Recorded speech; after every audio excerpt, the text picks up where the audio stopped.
Now, there's a few cases. Real distinct roots. Two possible roots. One for the positive sign, one for the negative sign. That's your particular solution. You're done. You can have complex conjugate roots. Zeta squared can be less than 1. That's oscillation.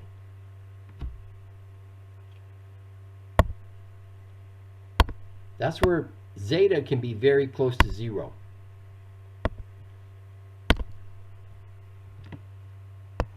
Yeah. That can be pure oscillation. That's your pendulum. That's the pendulum swing. A pendulum satisfies the same equation. A mass on a spring satisfies the same equation, and the solutions are the same. S is going to have a real and imaginary part. There it is, right there. Okay.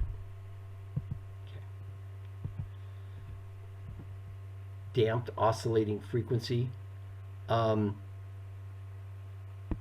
Omega n times this 1 minus zeta squared, the frequency shifts a little because of this, because of damping. Your frequency is not going to be exactly the root of 1 over LC.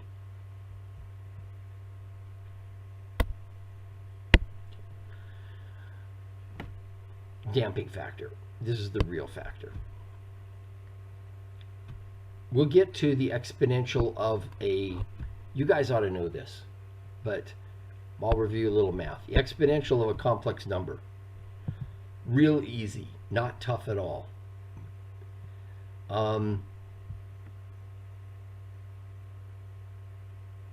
This says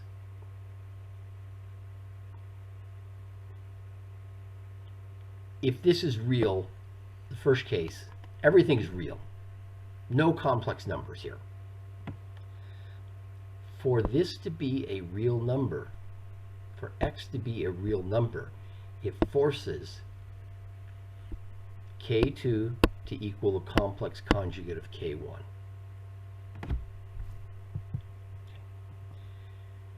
When you do that, you get this. This capital A1, capital A2 are new constants now. We got to figure them out.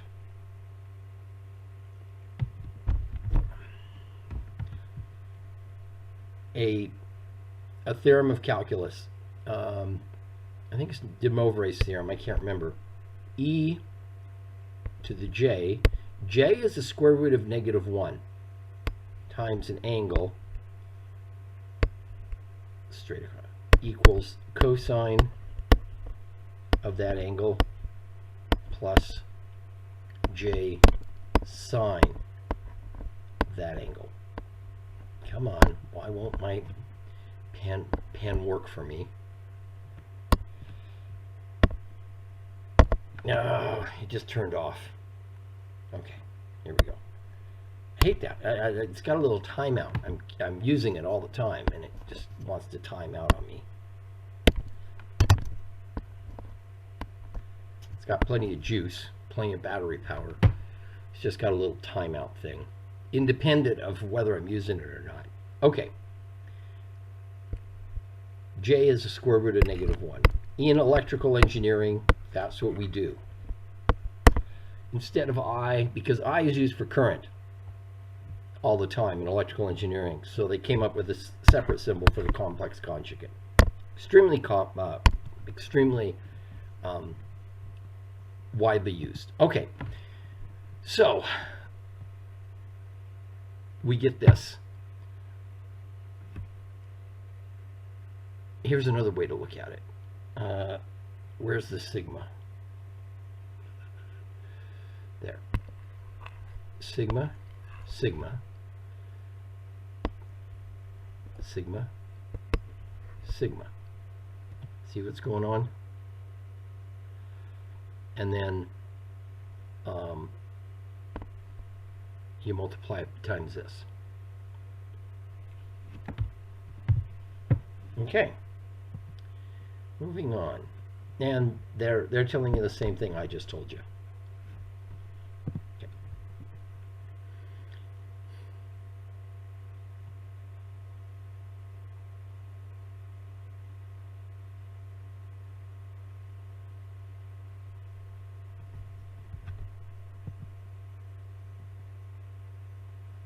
they're going after.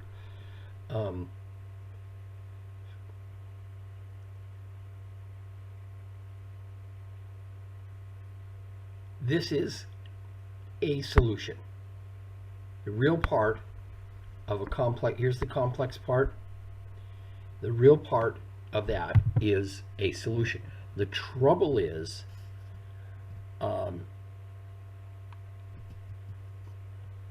it could be a negative sign here. They've forgotten that part. This could be a negative sign. Okay. Okay, real and equal roots. Now that's a bit tricky. I'm gonna erase all the ink, start over again. This one, it's probably best to see it by verification. You can prove it.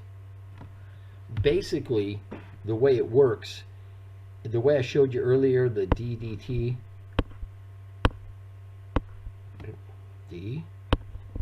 DT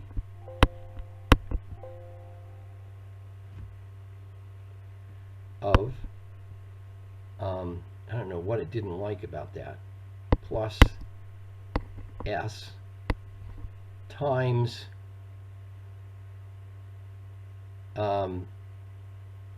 X equals 0. Okay, that's one part. Now, the S's are the same.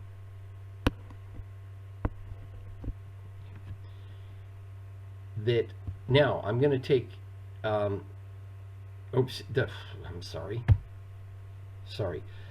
Oh,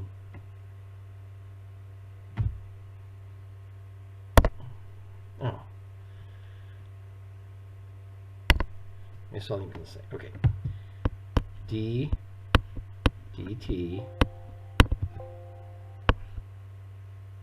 plus S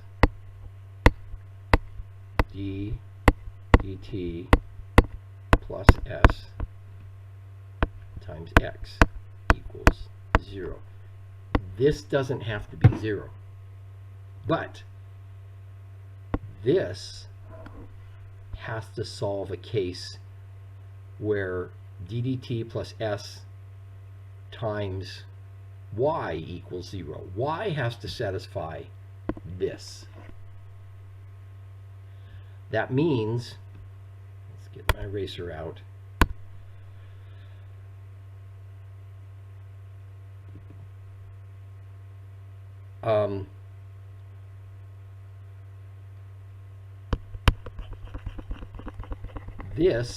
This part has to equal the Y.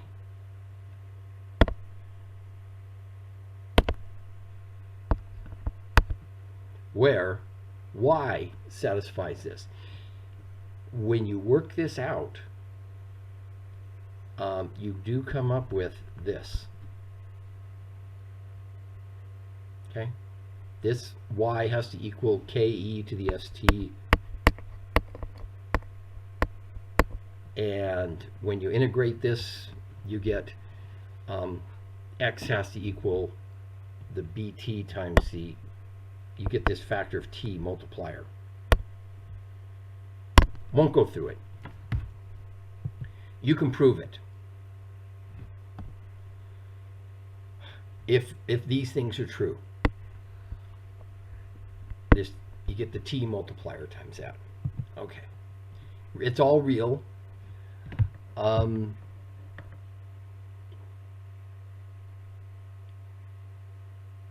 Yeah, zeta equals 1. It's a perfect root. It's a perfect real root.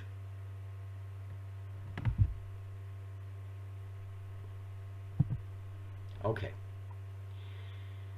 I'm going to stop here, and we will look at examples next.